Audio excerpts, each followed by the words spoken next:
Hey everybody, Iron Dad with Iron Dad Collectibles here. Today I'm just going to do a quick video and show you how I achieve my weathered chipping effects.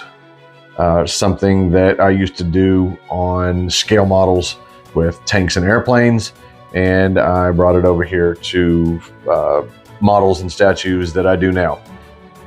This is a very simple technique involving just a couple of items. One, a can of hairspray. 2, good old toothpick. And in this video, I'm going to show you how I achieve these chipping effects for the model that I'm working on right now. It is the LA Figures Michelangelo, and the chipping effects are going to be done here on this fire hydrant. This is a very simple but effective technique if you want to achieve chipping with your weathering. Now let's get to the video so I can show you how this is done. First thing we're going to do is take some hairspray and spray it into this cup.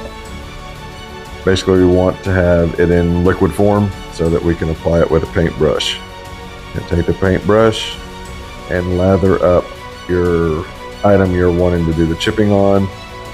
You can do it in just the spots that you want it, or you can do it all over. Since I didn't know exactly where I wanted everything, I'm doing it all over on this one. Once I'm done, I'm gonna hit it with the hair dryer and dry it off. Okay, once the hairspray is dry, you are free to start painting.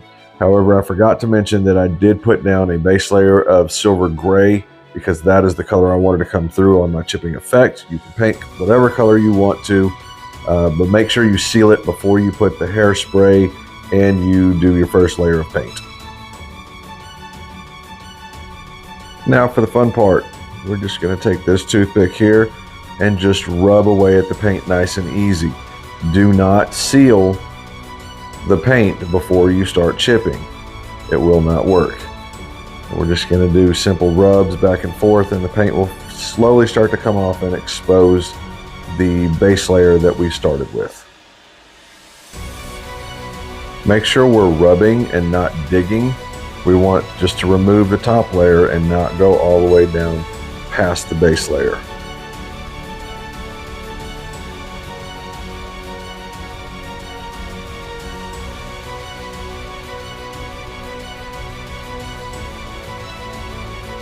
Try to keep your toothpick at an angle while we're doing this, like I said, so that we don't accidentally dig into all the layers of the paint and pull up too much. It's just nice and easy, soft, back and forth. The paint will start to rub off and expose that under layer of paint.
And when you're satisfied with your chipping and everything that you feel like you want to do with it, it's time for a quick wash.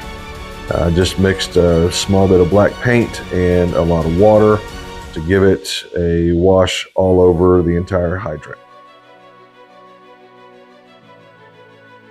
And once I've completed the wash, I'm just going to take my sponge and remove anything that I don't want, and at the same time leave behind everything that I do want.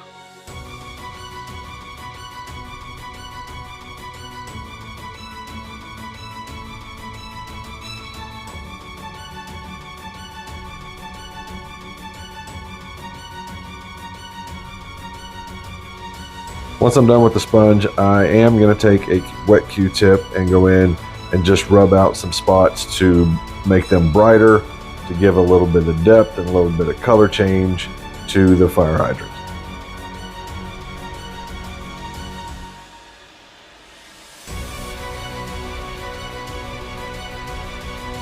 And with the very last step, I am just going to take the red that I painted with to start with and hit a few spots here and there to give it maybe some touch-up spots done by the city, or just some sun-faded spots from it being in the weather.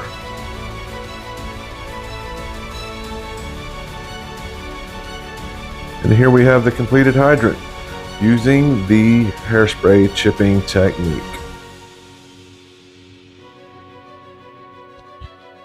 All right, folks, that's going to do it. I hope you learned something new, and hopefully it's something that you can use for future projects for yourself. If you did like it, please hit the like button. Also hit the subscribe for future videos. If you are interested, again, that was the fire hydrant that belongs to this awesome sculpt by LA Figures, the Michelangelo. They do have all 4 turtles. Splinter coming soon, along with Shredder, who they have already released. I do plan on doing all of them. Until next time, this is Iron Dad with Iron Dad Collectibles, signing out.